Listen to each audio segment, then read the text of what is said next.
शिव बाबा याद है ना। ओम शांति।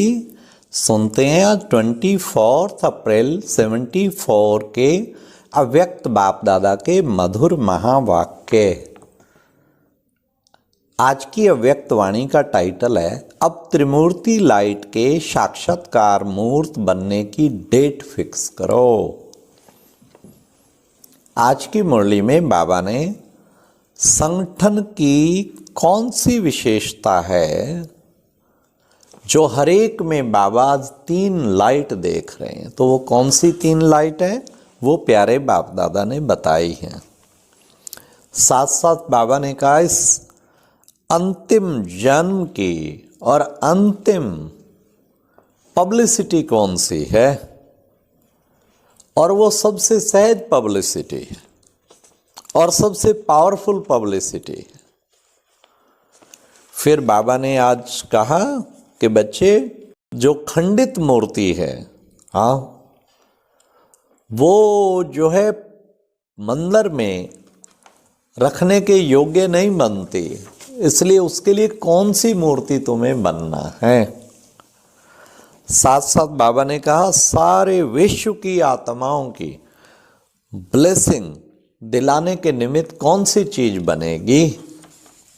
तो सुनते हैं आज 24 अप्रैल 74 के अव्यक्त महावाक्य।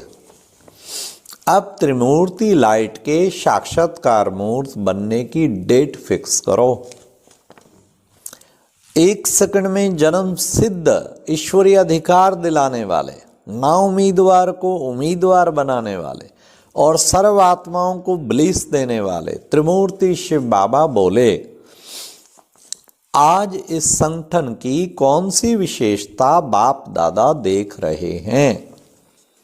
क्या हर एक अपनी विशेषता को जानते हो।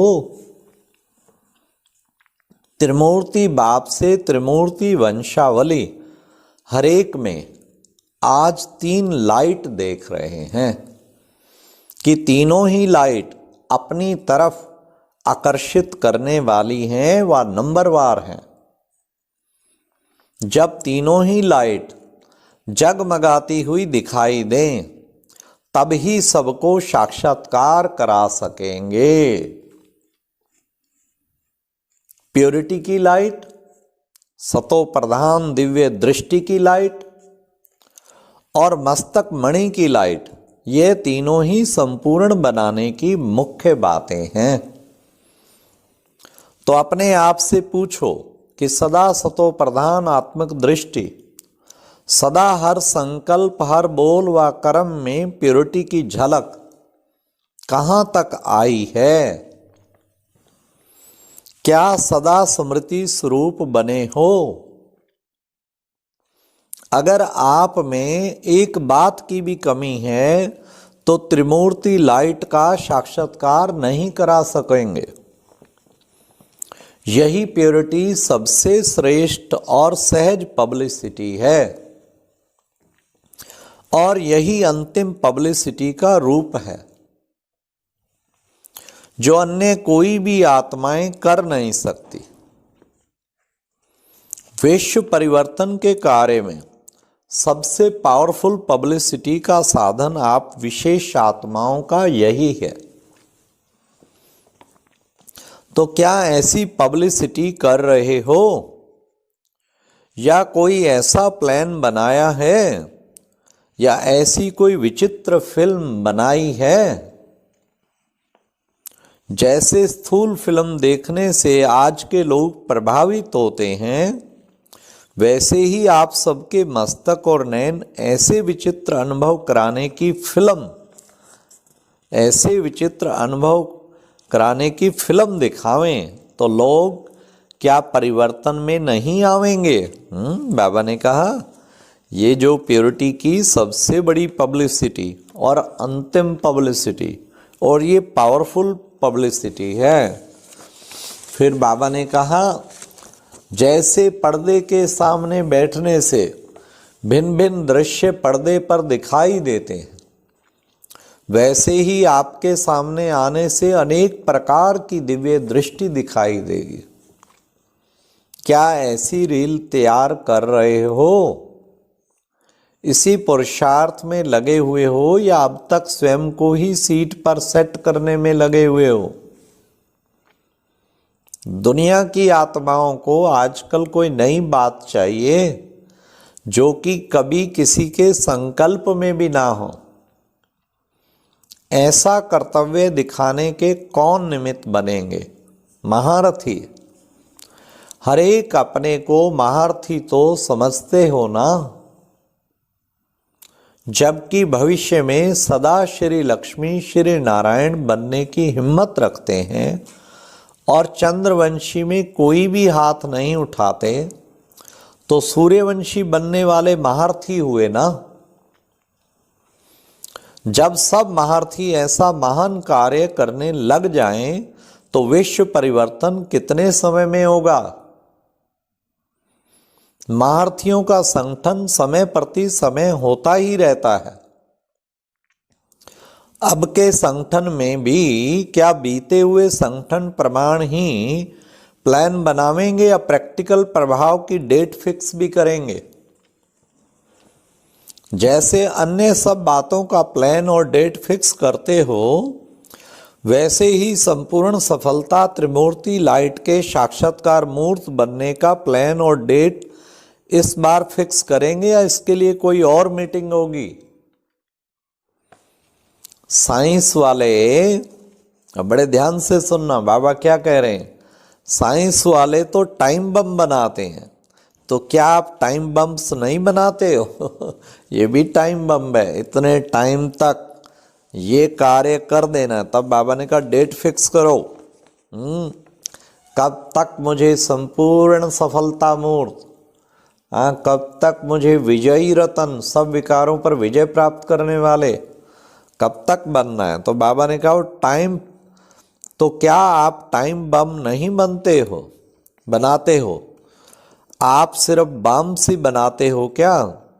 या सोचते हो कि अभी धरनी नहीं बनी है जो कि प्रत्यक्ष फल निकल आए? आजकल के जमाने में धरनी का परिवर्तन करना कोई मुश्किल बात नहीं है। कैसी भी धरनी में आजकल साइंस फल पैदा कर देती है, ना उम्मीदवार को भी उम्मीदवार बना देती है ना।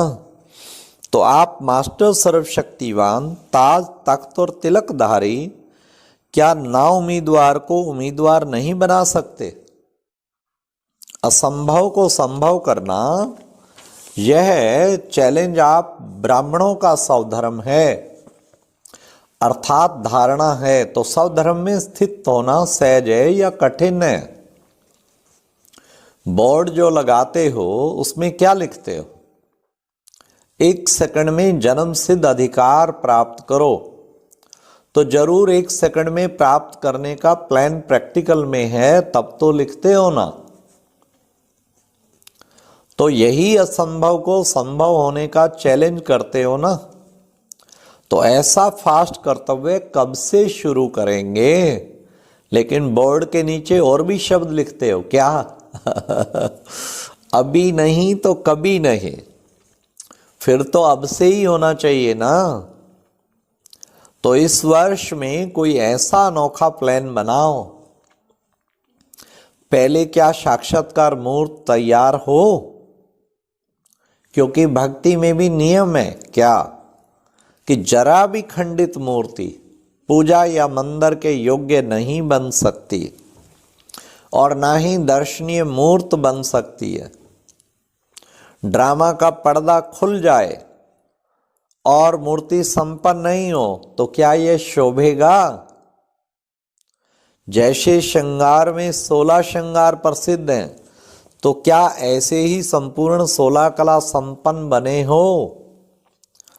या समय पर जिस कला की आवश्यकता हो, क्या उस समय वह कला स्वरूप में नहीं ला सकते?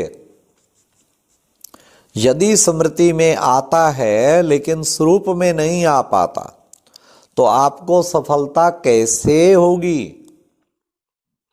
यदि युद्ध स्थल में समय पर शस्त्र उपयोग में न ला सको, तो क्या विजय होगी?